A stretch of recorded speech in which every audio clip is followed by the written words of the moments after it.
നിങ്ങൾ ദയവായി ഷോപ്പിങ്ങുകൾ ഉണ്ടെങ്കിൽ റമദാൻ എത്തുന്നതിൻ്റെ മുമ്പേ നിർവഹിക്കുക. അതെന്ന് പറഞ്ഞിട്ടേ കാര്യമുള്ളൂ. ശഅബാനിന്റെ അവസാന നാളുകളാണ്, ഇനി റമദാനാണ്.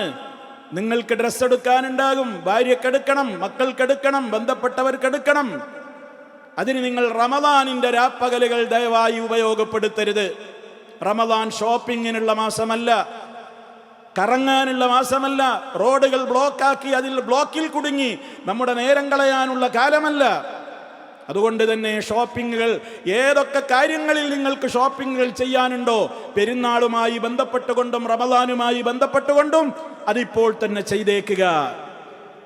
അതിന് മൗലവി നിങ്ങൾ ഏത് കാലത്താ ജീവിക്കുന്നത്? പെരുന്നാളിൻ്റെ ആ കാലഘട്ടത്തിലേക്കുള്ള ഡ്രസ്സൊക്കെ അതിൻ്റെതായ മോഡലൊക്കെ അപ്പോഴല്ലേ ഇറങ്ങുള്ളൂ. അങ്ങനെ ഒരു ചിന്ത വേണ്ട. സ്വർഗീയമായ ഡ്രസ്സുകൾ, സ്വർഗീയമായ പാനീയങ്ങൾ, സ്വർഗീയമായ സൗകര്യങ്ങൾ, ഇതിലപ്പുറം ഇനി എന്ത് മോഡലാണ് ഇവിടെ, ഏത് പടപ്പിനാണ് ഇവിടെ നിർമ്മിക്കാൻ സാധിക്കുക? അതുകൊണ്ട് ഉള്ള മോഡൽ മതി.